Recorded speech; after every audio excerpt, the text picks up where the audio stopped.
Welcome back to more Euro Fantasy content. This will be the best Limitless team for Matchday 6 as we approach the semi-final stage. Just 4 teams remain in this competition and the Limitless is for one matchday only. A bit of a heads up though, going into Matchday 7 for the Euros final, I'll probably do a hybrid video of the wildcard and Limitless because as we get deeper into the competition, I believe the Limitless loses its value, especially in UCL Fantasy and Euro Fantasy where you get a 5 million increase in your budget in the round of 16. So I always recommend using it in the group stages. If you still have the Limitless and wildcard right now, my advice would be to use the Limitless in Matchday 6 and the wildcard in Matchday 7. Smash the like button and subscribe for new if you haven't already. Let's try to get this to the 200 likes and we're getting ever closer towards 25,000 subscribers. I believe we're around 50 away at this point, so thank you very much for your support. You can join the Euro Fantasy League as you can see on screen on YouTube. The league code is JCRHjQ and there's an auto join link in the description below. Without further ado,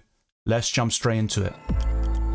You still have to comply with the rules in terms of picking 2 goalkeepers, 5 defenders, 5 midfielders and 3 forwards. The same goes for the substitutions and the captaincy. Remember, for Matchday 7, you can't make substitutions or change the captaincy. You will only have a starting 11 that you pick before the deadline and that's it. But for every other matchday, including Matchday 6, you can make those subs and change the captaincy and the Limitless doesn't change anything about that whatsoever. The big differences, of course, between the Limitless and the wildcard are in terms of the budget restrictions. With the Limitless, you have none whatsoever and you can pick the most expensive players and it also lasts for one match day only. Then your team reverts to how it was before you activate the chip. So let's start for the 2 goalkeepers and we've only got 4 to choose from and I'm going for the 2 best in my opinion.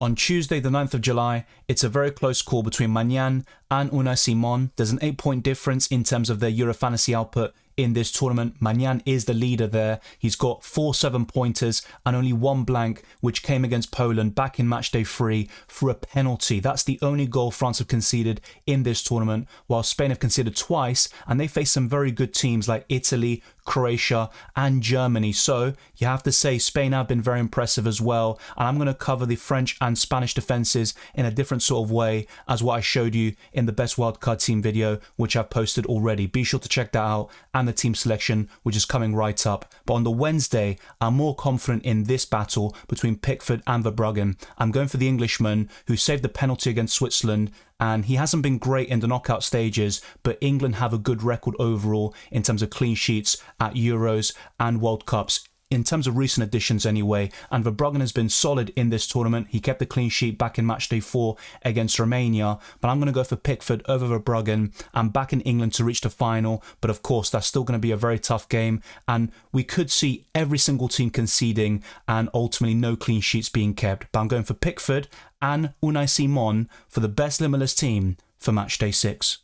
The first defensive double up covered in today's video is with Spain, and I'm going for Aymeric Laporte, who has 5% ownership, and in the knockout stages he's been particularly impressive with the ball recoveries. His overall performance against Germany was very solid, and I think he's the best way of covering Spain defensively, even over Marc Cucurella. He's worth the extra millions, and of course on the Limitless that is irrelevant anyways because there are no budget restrictions. He's also going to play France, and that's another one of his countries, so that'll be an interesting battle. But Aymeric Laporte is a very solid option at the back. I'm also going to go for a few French defenders, starting with Saliba, but you can take your pick between Upamecano, Theo Hernandez, who has attacking threat, but he hasn't shown it too much in this tournament, particularly through goal output or the assists, which he does typically get with the French national team. He's got a great record overall, but not at this Euros tournament, while Saliba is getting so many ball recovery points, but not as much as a certain Jules Koundé, who is even cheaper, but it doesn't really matter. He's the highest scoring defender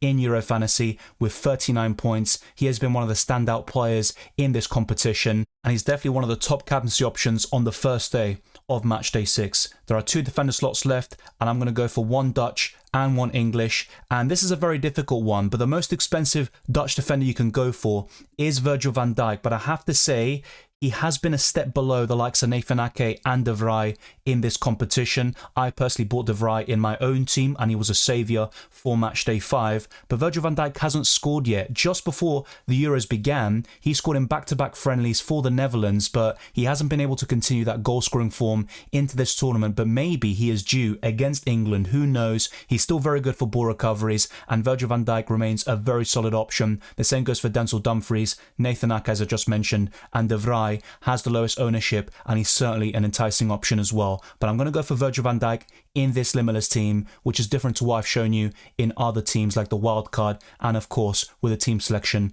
coming right up. But the fifth and final defender is someone who was suspended for the quarterfinals. He's now back. I expect him to be in the starting 11 for England again, and that's Marc Guéhi, but his replacement Ezri Konsa played very well in his stead, and there is some competition going on for that spot. But I think Marc Guéhi will come back in. He's had a very good tournament overall, and in terms of ball recoveries, there aren't many better in the entire game. So this defensive 5 looks very solid. You've got a bit of attacking threat, particularly with Virgil van Dijk with the set pieces. He can deliver a goal from one of them. You've also got Laporte, Saliba, Koundé and Marc Guéhi for ball recoveries. To be honest, all of them possess that trait, and the two goalkeepers have the best chance of a clean sheet arguably, especially Pickford on the Wednesday. There will be 2 midfield double-ups, and I'm going for Nico Williams to cover the Spanish attack, but it's so difficult to narrow it down to 2 Spanish midfielders. You've got Rodri, even Oyarzabal off the bench could be a decent option. You've got Fabian Ruiz, Nico Williams himself, and a certain Dani Olmo who should start now, with Pedri being subbed off against Germany due to injury. That opens up the door for Olmo to be a starter, but he came off the bench, got a goal and assist against the host Germany to knock them out, and he's been one of the highest scoring midfielders in Euro Fantasy, despite not playing as many minutes as the likes of Fabian Ruiz and Bellingham, who are the only 2 midfielders to have scored more Euro Fantasy points. Nico Williams doesn't have great end product. I think Dani Olmo is much better in that regard, and if you want to go for a safer option in the heart of the Spanish midfield, then one of Rodri or Fabian Ruiz is probably the best pick, and I think Ruiz would be my preference. He's got a bit more attacking potential, he's an all-action midfielder, and he's everywhere for Spain. But now I'm going to go for the next midfield double-up, and I'm going to start off with Bukayo Saka, who scored a great goal against Switzerland, and not only that, it was very clutch. He also scored in the penalty shootout, and Saka is a man of big moments. He performs consistently for England. In this tournament, he has been a bit underwhelming, just like all England attackers, but that's a goal and an assist now in Euro 2024, so 2 goal contributions, just like Jude Bellingham, who is second in terms of Euro Fantasy points scored amongst midfielders, only behind Fabian Ruiz. These are the 2 best English midfielders overall, alongside Declan Rice, who consistently gets 4 points or above. And if you want to go for a safer option who gets ball recoveries, maybe Declan Rice over Saka or Bellingham could be the play. Some of you might even go for all 3, but I think that's going to be a very rare occurrence considering how England have been playing in this tournament and the Netherlands have a chance of reaching the Euros final. But the 5th and final option in this position is going to be from the Netherlands, and I'm going to go for Xavi Simons, who is priced at 7 million. He only got 1 point in the quarterfinals. He was one of my transfers in, and I do regret making that move because it did cost me with my goalkeeper transfer as well. But ultimately, this midfield 5 looks very enticing in terms of attacking potential. If you want some more ball recoveries, then maybe Declan Rice in for one of Saka or Bellingham is the play. N'Golo Kante with a player of the match award potential is also another one, and that also helps you to diversify the midfield with a French midfielder in there. But if we're looking at the French midfielders, they don't look particularly appealing. Tchouaméni, Kante and all the others like Camavinga don't have a very high ceiling unless they score one of their very rare goals, which will boost their score quite significantly. But I'm still very happy with this midfield 5, and there are some big names missing out. If you've seen my other videos and live streams, you will know what my favourite front 3 is at this stage of the competition, but I will discuss alternatives very soon. One of these underperforming strikers is Kylian Mbappe, but he's a man of big moments and you can't really back against him, despite the fact that at the Euros, he has a very poor record. Only 1 goal, which was from a penalty. He has missed multiple big chances, and he also has 1 assist to his name, but that was forcing an own goal by an Austrian defender back in matchday 1. So it's been an underwhelming tournament for him, but the semi-finals and potentially the final is where Mbappe can finally step up and be the difference maker yet again for France, as he's done multiple times at World Cups. Not so much at the Euros though, but maybe it's now the time for that to change as well. Next up is Harry Kane, who has a good record at the Euros overall, but he's been very poor in this tournament, particularly with his performances. I think it's actually the opposite of Mbappe, who has played well but isn't scoring goals, whilst Kane has scored twice, which is more than Mbappe, but he's played very poorly in general. So it's quite a difficult one here, and you could argue Depay, Yamal, and all these other options are even better, but I have to say, for me, the best striker in the game at the moment is Cody Gakpo, but the fixture isn't particularly great, with England being a solid defence, and this could be a very cagey game, and I would favour defenders over attackers generally, so maybe going for 3 English attackers and Cody Gakpo isn't the play, and you want to go for more ball recoverers like I mentioned earlier, and Declan Rice is definitely one of those players who can fit the bill and give you a solid return no matter what. Xavi Simons also forms part of that Dutch offensive double up, and that might not be to everyone's liking, especially if you also go for a defensive double up for England. Ultimately, points will be lost at some stage of your team, but the hope is that the defenders can get ball recoveries and your attackers can get the goal contributions needed, and maybe a player of the match award to boost their score as well.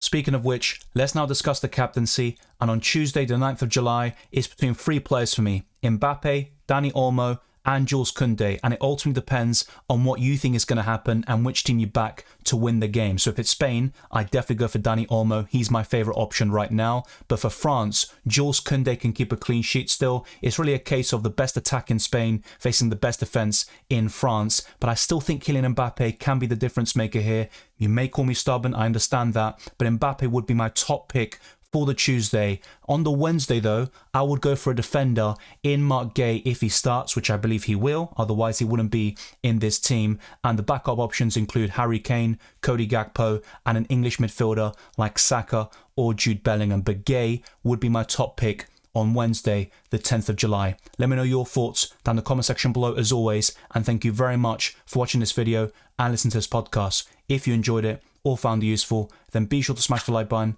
and subscribe for new. Let's get this video to over 200 likes and let's keep on pushing towards 25,000 subscribers and push towards new goals in the future. Follow me on Twitter and Instagram, DylanRCM, and check all the other links in the description below for my Patreon and the channel memberships, the Discord server, Euro Fantasy League, Draft Town, and also Spotify. Follow me on that platform. It'd be very much appreciated as always, and I wish you all the best of luck for Matchday 6 and Matchday 7, and I'll see you next time.